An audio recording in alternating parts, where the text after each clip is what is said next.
on Q2, Montana's news leader.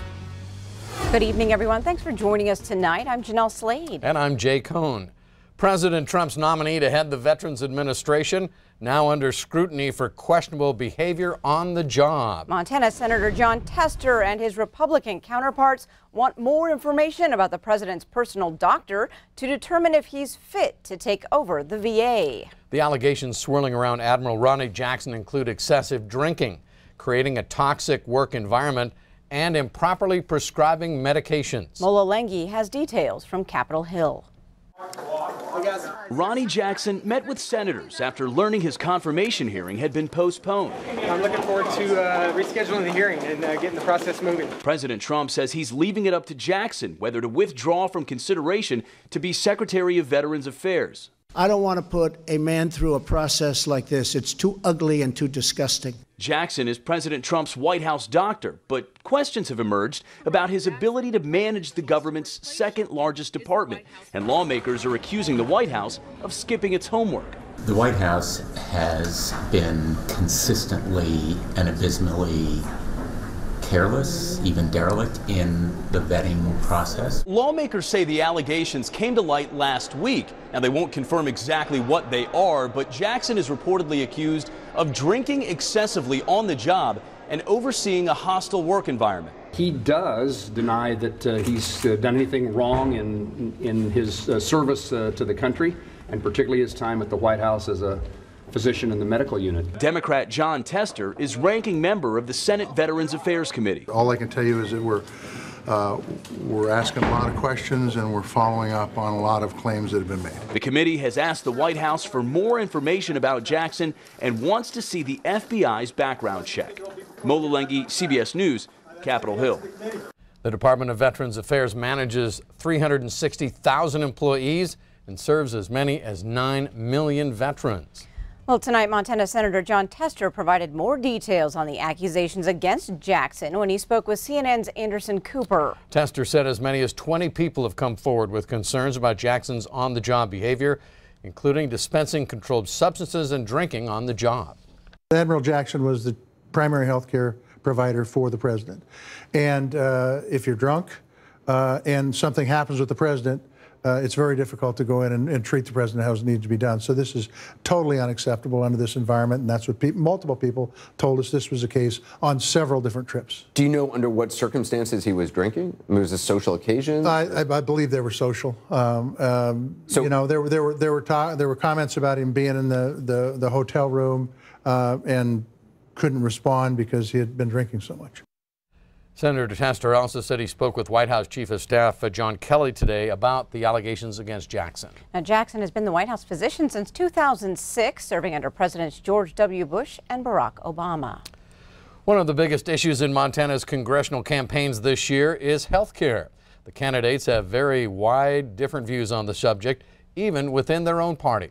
And tonight, MTN's Mike Dennison looks at how the Republican U.S. Senate candidates want to reform health care. 4 men are vying for the Republican nomination to challenge Democratic U.S. Senator Jon Tester, and one of them is a surgeon, State Senator Al Olszewski of Kalispell. He says health care is the main reason he got into the race a year ago. Olszewski wants to ditch the Affordable Care Act, Obamacare, which he says has accelerated mass consolidation within the healthcare industry. It's destroyed your small business physician and provider, so they are no longer in practice where you are their boss. Now your doctor and soon your dentist and your optometrist are going to be employed by hospitals. And guess what? They no longer work for you, they work for the hospital. Olszewski wants to peel back burdensome regulations on healthcare providers, stop drug companies from overcharging, and move toward more of a free market system where the customer has more power. Former State District Judge Russ Fagg of Billings also says Obamacare needs to go because it's too costly and that we need more consumer choice and competition.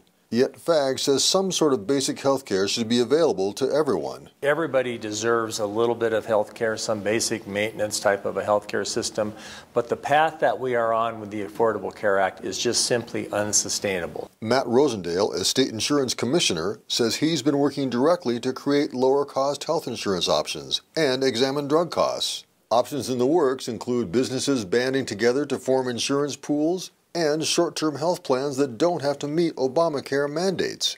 We're going to see many more products and services that will be available in 19 that were available in 18 and continue to help offer options that allow people to accommodate their health care needs. Big Sky businessman Troy Downing says he wants to focus on the cost of the system and then talk about coverage. He says drug companies should not be allowed to charge Americans many times more than they charge citizens in other countries, and that more light should be shed on hospital charges. What business do you go to where you don't have some expectation of what it's going to cost to get something done? I think that we need to have transparency there, and I think we need to insist upon it.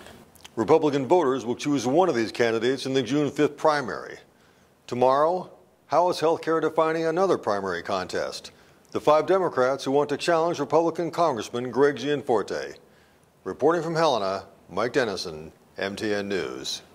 Thank you, Mike. Absentee ballots for the June 5th primary election will be mailed out on the 11th of May. Former Trump aide and National Security Advisor General Michael Flynn is now backing one of Montana's Republican Senate candidates. Flynn will be visiting Billings May 6 to campaign for Troy Downing. The event is open to the public and free. However, an RSVP is required. VIP admission is also available, which includes a picture with General Flynn for a cost of $500. The Montana Democratic Party's lawsuit to throw the Green Party off the state election ballot this year made it to court today.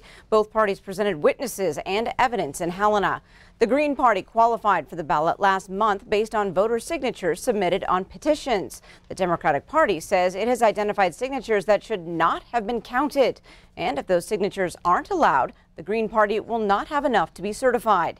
Several Green Party candidates have filed to run for statewide and local offices. Democratic Party data analyst Julia LaLiberte testified that a number of the accepted signatures do not coincide with the signatures on the Secretary of State's voter file. But Green Party U.S. Senate candidate Steve Kelly told MTN News that voters should not be denied additional choices. Is cases where the signature on the petition is illegible, whereas the signature in the voter file is clearly articulated, or vice versa. Don't suppress the vote. Let the people decide. A lot of this is political, but it's starting to edge into people's fundamental rights to associate with a party that's just getting started. And, you know, if we become a problem down the road for the Democrats, well, that's just too bad. Now, that hearing will continue next Monday before State District Judge Kathy Seeley of Helena. A river apart, 2 sides fighting over the management of Bighorn Lake and the Bighorn River coming to the table today. That conversation, a work in progress on a new plan and a chance to appease both sides. Q2's Dustin Kleeman attended today's meeting and joins us now with more on why both sides want a solution but are not entirely hopeful. Dustin. That's exactly right, Jay and Jeanelle. One side benefits from how Bighorn Lake operates, while the other side, it's bread and butter downstream, along with the river. The push and pull comes down to management of the Yellowtail Dam and how the fluctuating water levels affect tourism and the way of life. For the government, it's forced to find what is best, and that might not appease both sides. There really is not a perfect solution. I think what we try to accomplish in meetings like this is educating people about the constraints that we have as operators of the dam. Mother Nature's not often kind to us. We are thrown curveballs, and we have to deal with those things. And a lot of times the timing of that doesn't meet with what they would like to see. And there's really not a lot we can do about that in some years. It will be broken down between two sides the last 6 months of compromise. Actually, you should talk about goodwill itself has broken down the last 6 months, and compromise is becoming increasingly unlikely. The group Friends of Bighorn Lake want the government to stay true to the operational plan it made, finish development, and then operate the dam so the lake can provide tourism opportunity. But members of the Bighorn Alliance say they don't want their downstream needs to be forgotten. What we're hoping for the river is the river gets a little more consideration in what happens to it, both from the ecology, from the recreation side, but it's much more than recreation. It's farming and ranching and local landowners, municipalities, the town of Hardin. Our hope is that the BOR will take a little more consideration into what's going on downriver as they manage the filling and the releases of the dam. The Bureau of Reclamation and National Park Service is working to update its operating criteria, which was created about a decade ago, forming a new technical group to do the analysis on possible changes to the management plan. That effort is expected to be finished by the end of the year, but this issue could very well end up in court before then. Guys? Dustin? On the weather front tonight, not everyone is appreciative of warmer temperatures. It creates quite a bit of chaos for some people right now, Bob. Well, you're right. Well, Jay and Jeanelle, you both noticed the snow in the lower levels already has melted, but there's still a lot of water locked up in the snow, locked up in the higher elevations. Take a look at this. You can see over here in the upper Yellowstone Valley, their moisture levels are 169% of normal. That means there's a lot of snow and water up there to melt. And where does it all go? Well, the Weather Service seems to think that by the time this thing starts melting down and flooding into the rivers, it's going to be going into the Clarks Fork of the Yellowstone, looking for flooding at Edgar and at Belfry. And it also looks like that stuff is going to start peaking out probably sometime around mid-May all the way through June. We'll probably see anywhere from minor to major flooding, at least moderate flooding across that area, the Clarks Fork of the Yellowstone and Belfry. So look for some flooding there first, but it's going to be about another month before it gets here. Our forecast for the weekend is hot. We'll talk about that in a few more minutes. All right. Thanks, Bob. Still to come on tonight's 10 o'clock news. She may have been an American Idol, but now Kelly Clarkson is one of Montana Fair's headliners. We've got the details coming up for you next. And in sports, Mick Durham makes his first hire as men's basketball coach at MSU Billings. Scott tells us who it is. You're watching MTN News with Jay Cohn and Jeanelle Slade. Storm Tracker weather with Bob McGuire and sports with Scott Green. This is the 10 o'clock news on Q2. Montana's news leader.